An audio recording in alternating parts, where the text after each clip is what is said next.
rame mau ngapain loh, gitu. Usaha kami sebelum ini udah banyak, duit juga udah banyak. Nah itu. Orang nyari terkenal, udah terkenal. Sekarang udah nggak ada lagi alasan dia nggak sendiri. Di belakang dia sudah banyak dan sekarang rame-rame kami akan memberantas mafia skincare di Indonesia. Aku tanya. Aku bilang ya, nanti ada, karena habis konferensi pers ini, nanti biasanya di ujung sebelah sana, ada bahasanya di sebentar lagi tuh. Oh, rupanya tujuannya mau bisnis katanya. Aku kasih tahu kalian, kita bertiga sudah kaya kok, tenang aja. Klinik kita udah di mana-mana, produknya udah di mana-mana. Kalian bisa lihat di media sosial ya. Kita tiga sudah kecukupan kok tiga-tiganya. Nggak ada orang susah di tiga-tiga ini ya. Nggak ada orang susah. Cuma kita mau komit nih, kita lihat langkah pertama kita sudah luar biasa. Dan kita mau langkah kita ini kita mau teruskan. Makanya kita buat suatu jalinan, buat suatu ikatan yang sama-sama, kita layankan suatu produk, kita buat kolaborasi bareng supaya kita bisa jalan bareng. Dan ke depan mungkin kita juga akan gandeng lebih banyak lagi. Tidak menutup kemungkinan.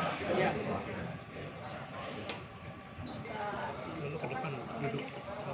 Update di TikToknya di sosial media dari 3 dokter yang datang ini gimana nih nanti caranya untuk mengedukasi agar para masyarakat akhirnya membuka mata untuk lebih berhati-hati, mungkin lebih stop untuk yang menggunakan skincare atau tren yang tidak sesuai dengan prosedurnya. Aku yang jawab. Wah, aku sudah bertahun-tahun edukasi itu ya. Kalau bisa aku berantas sendirian, pasti udah selesai ya. Tapi nggak bisa ya. Nggak bisa. Kenapa nggak bisa? Aku bilang. Karena demand-nya besar. Banyak yang mau. Walaupun itu abal-abal pun, masyarakat kita masih tetap ada yang mau. Itu bodohnya masyarakat kita ya. Masih kurang pintarnya masyarakat kita, makanya aku bilang. Yang kedua, regulasi kita masih belum baik ya. Pemantauannya masih belum baik. Jadi, kita ini kan cuma dokter. Kita ini bukan Bepom, kita ini bukan polisi. Kita nggak bisa nangkepin, kita juga nggak bisa ngeluarin izin, cabut izinnya juga nggak bisa. Yang kita bisa lakukan cuma kasih edukasi. Yang selama ini aku lakukan cuma kasih edukasi. Jadi ya sekarang corongnya jadi lebih besar, kita pengen kasih tahu masyarakat, kalian jangan pakai, kalau kalian pakai efeknya akan seperti ini. Harapan kita demand-nya turun. Dengan kita juga bersuara, yang kita harapkan juga pemerintah di sini kita ngomong Bepom juga jadi yang lebih aware, sehingga bisa memberikan hukuman dan lain sebagainya. Dan kita juga berharap ya polisi juga bisa turun tangan. Ya karena kalau kita nggak bisa datang ke reseller suruh dia jangan jualan, ya demand-nya besar. Tutup sebelah sini, buka sebelah sana, sama aja. Jadi ya kita melakukan porsi kita aja, edukasi dan juga sebagai mungkin salah satu key opinion leader ya kita bisa kasih edukasi bukan cuma ke masyarakat, juga bisa kasih informasi juga ke instansi pemerintah. Ya, setuju banget dengan Dr. Richard. Memang kita sesuai dengan kapabilitas kita. Kita bukan polisi, benar, kita bukan penegak hukum, bukan kita yang berhak untuk mengangkat ataupun menjudge gitu. Tapi kita ada sesuai kapabilitas kita. Kita adalah dokter, tenaga medis, dan mungkin ada orang kenal gitu. Jadi kita mungkin ada platform masing-masing. Jadi tujuan kita bagaimana kita mengedukasi atau menginformasikan mana yang benar dan mana mungkin yang salah.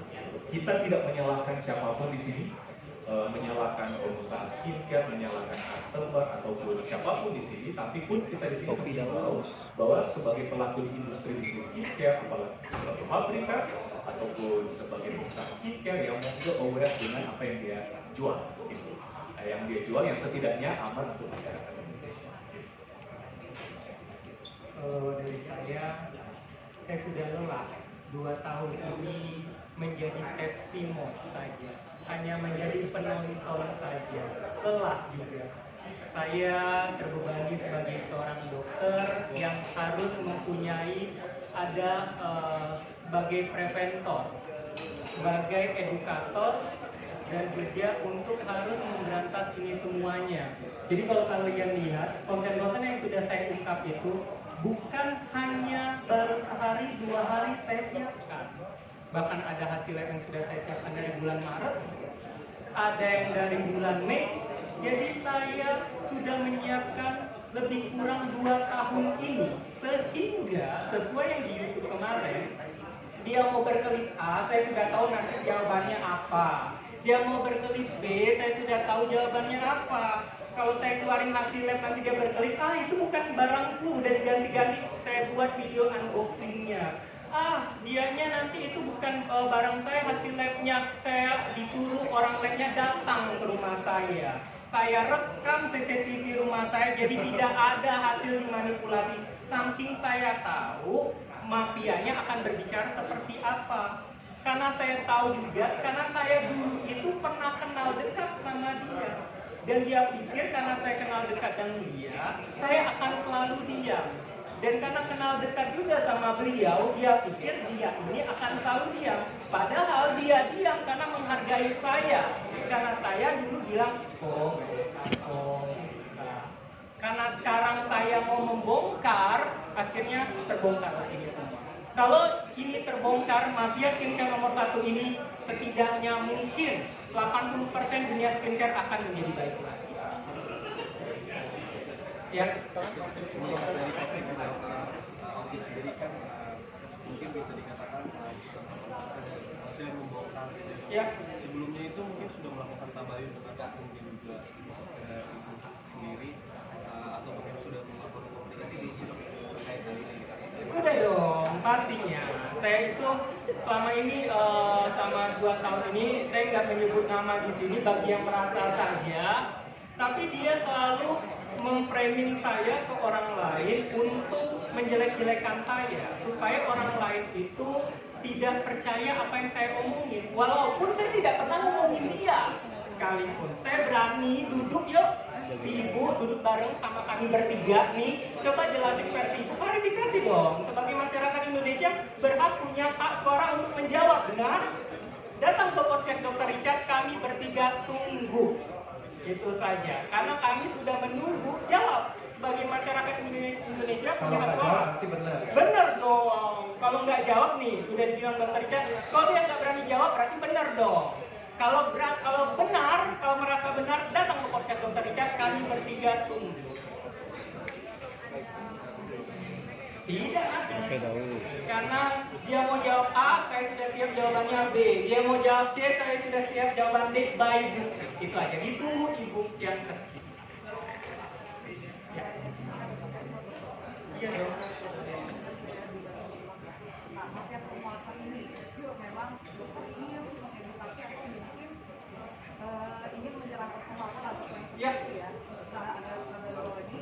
Nah, terkait hal ini, apakah dokter akan bersikap tegas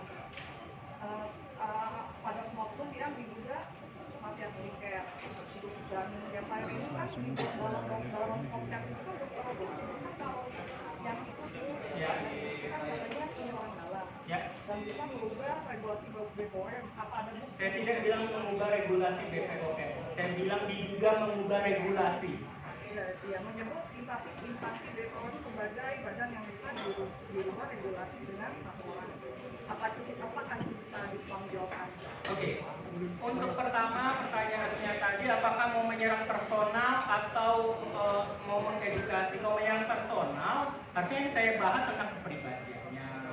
Saya bahas tentang apanya. Saya ngomongin di sini tentang apa yang dia lakukan, tidak hanya brand dia, tapi ke owner-owner yang lain yang menjadi korban juga termasuk saya. Dan juga harusnya ini pemerintah harus sudah mulai bertindak. Ini yang ditanyakan oleh Dr. Richard, Dr. Agnes juga, BPOM kemana nih? Gitu kok tidak ada tindakan. Kalaupun ada tindakan harusnya sudah mulai sounding dong, supaya tingkat kepercayaan masyarakat semakin kembali lagi. Jangan sampai topengnya itu jadinya kayak ngerasain BPOM ini punya topeng seperti itu. Jadi harus mereka kalau mau mengembalikan citra lagi BPOM-nya, tunjukkan apa. Kalau seandainya memang dia salah, katakan salah. Kalau dia benar, katakan benar, nggak ada masalah. Oh rupanya si ibu benar, nggak ada masalah. Kayak gitu. BPOM harus buat klarifikasi juga apa yang sudah mereka lakukan. Berikutnya lagi untuk tentang regulasi. Kalian bisa tonton di YouTube itu, saya tidak bilang mengubah regulasi BPOM. Saya bilang diduga mengubah regulasi. Regulasi di situ besar pandangannya, besar artinya. Walaupun saya tahu sekali apa yang dia ubah. Itu biarlah nanti di levelnya memang penyidik ataupun yang lain-lain yang akan membahas. Oke. Tapi ingat, siapapun yang mau melaporkan ibu itu, saya siap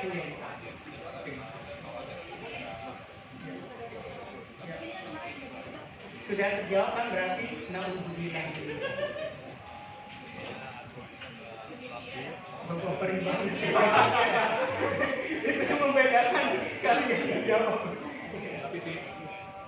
Tapi pada dasarnya gini, tujuan kita juga untuk kolaborasi ini untuk general, ya, bukan juga menyerang salah satu pihak, kedua pihak atau ketiga pihak. Memang ada latar belakang dari pengalaman Dr. Oki tadi dan melalui podcast Dr. Oki dan Dr. Oki. Tapi ini juga di samping untuk memang mungkin karena pengalaman itu dan akhirnya terkuak mungkin ada sebagian besar mungkin ada latar belakang ada diduga seperti itu. Tapi ini kita kolaborasi ini untuk general juga menginformasikan untuk masyarakat di luar sana ataupun pelaku bisnis baik dari pabrik ataupun owner skincare bahwa mana yang benar dan yang salah. Itu sih. Seorang ibu tersebut bermain di skincare Indonesia dan pasti kan ada backingannya dong. Kita pasti ada tahu di backingan selama beberapa tahun dan siap Dr. Oki tadi bilang berdisiplin, kita akan juga siap jadi untuk membantu ibaratnya skincare tetap menjadi guru lagi. Dr. Eko dulu. Saya, iya, jadi memang itu sebabnya saya bilang tadi memang aku mungkin agak tidak disalahkan juga yang bersuara. Selama ini mungkin saya tidak pernah bersuara, tapi bukan berarti saya tidak pernah menjadi pelajar di bisnis. Oh, itu udah jadi makanan saya. Tim legal saya tuh udah menjadi makanan saya, ada yang lapor ini, lapor ini. Tapi mungkin sesuai dengan akan sejauh tadi saya bilang, Dr. Oki dan Dr. Richard, bahwa kita tahu bahwa produk ini benar sesuai regulasi dan so far tegak sampai sekarang aman-aman saja. Dr. Richard juga pernah review produk saya. Jadi ambil positifnya sebagai manusia ataupun sebagai pengusaha kan kita sambil belajar. Kita sambil belajar menjadi lebih besar, jadi besar dan menjadi besar. Tapi jadi besar dalam positif way gitu. Jadi mempengaruhi orang ataupun kita kan tujuannya seperti kolaborasi kita tadi adalah menjadi berkah gitu. Berkah kan bukan cuma soal uang ya, soal skincare yang kita sajikan ke masyarakat itu otomatis harus berguna. Menyehatkan kulit dia bukan menjadi sesuatu yang bad gitu. Itu tujuan. Overall oknum ini atau siapapun di luar sana, sebenarnya saya juga adalah salah satu pernah gitu, karena ini udah jadi rahasia umum di dunia perskincarean sebenarnya. Ini udah jadi sangat-sangat rahasia. Mungkin ada yang speak up, tapi ada yang tidak.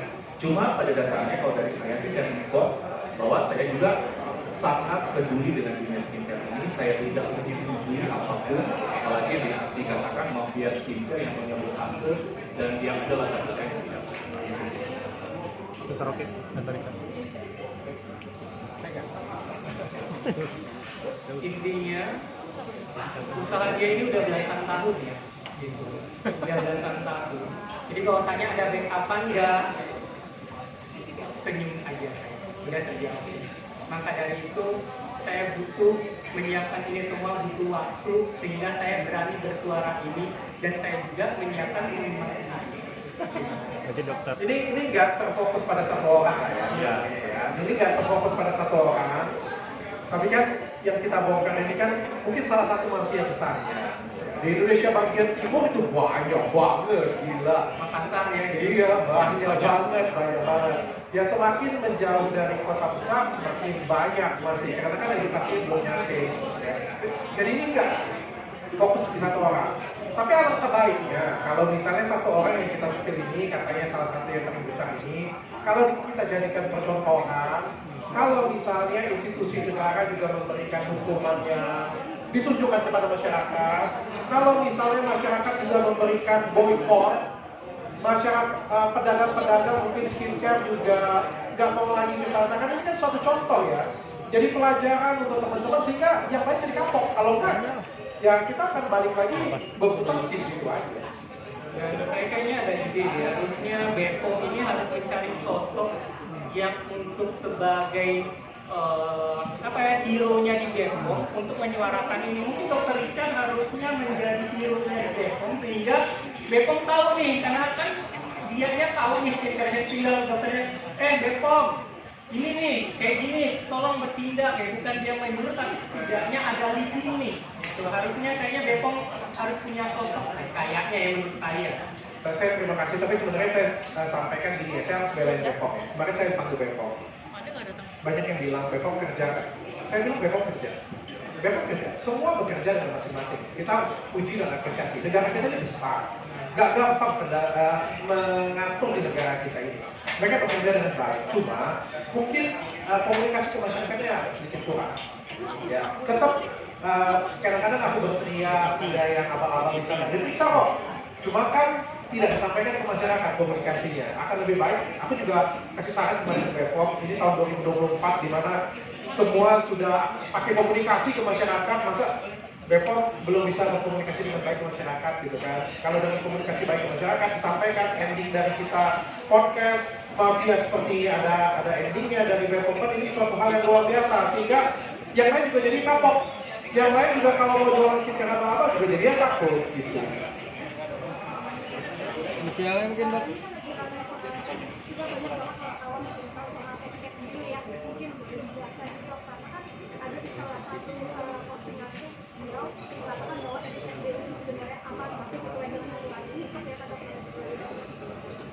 Ya, etiket biru itu sebenarnya diperbolehkan. Etiket biru itu sebenarnya sangat bagus, jangan ditakutin. Kalian jangan takut dengan etiket biru. Nanti kalau dokter ngerasa etiket biru, semua kabur semuanya. Jangan ya, bukan artinya kita takut ya, tapi etiket biru ini dimanfaatkan, disalahgunakan. Itu yang paling benar sih. Jadi etiket biru itu cuma boleh dirasakan dokter, bukan dokter yang buat. Hanya boleh dikeluarkan apoteker sesuai dengan perintah dokter. Bahkan apoteker sendiri pun nggak boleh keluarin etiket biru. Jadi si dokter harus ada diagnosa, harus ada penyebab kenapa dia harus menuliskan itu. Kasih ke apoteker buat baru keluar. Dan itu diproduksi saat diperiksa, bukan diproduksi massal. Nah, tapi kan ini kan disalahgunakan, diproduksi banyak, terus nanti bisa konsulnya via online. Nantinya di sini ada apa ya, pemanfaatan, asal pemanfaatan, mencari celah regulasi dan lain sebagainya. Dan yang paling penting itu yang jahat. Kenapa? Karena kan bahayanya ke masyarakat, bisa menyebabkan kanker kulit tuh, nggak main-main, bisa menyebabkan kanker kulit. Nah, di sini kan kita concern, makanya bilang penyalahgunaannya salah. Jangan sampai masyarakat jadi takut dengan etiket biru, enggak juga seperti itu. Ya, tapi di sini masyarakat jadi lebih teredukasi, yang mana yang boleh, yang mana yang enggak. Terus saya juga mengetuk pintu hati nurani yang menjual etiket biru juga. Dan ini bukan soal cuan, bukan soal duit aja ya, tapi bagaimana masa depan orang. Bayangin loh, kadang-kadang kalau misalnya pakai etiket biru itu bukannya hancur, cari kerja susah, gak pede, cari jodoh juga susah. Masa depan ini soal masa depan ya, jadi kadang-kadang dihancurkan ini masa depan orang juga gitu. Dok, terakhir dari saya. Tapi saya mau tambahkan soal etika biru.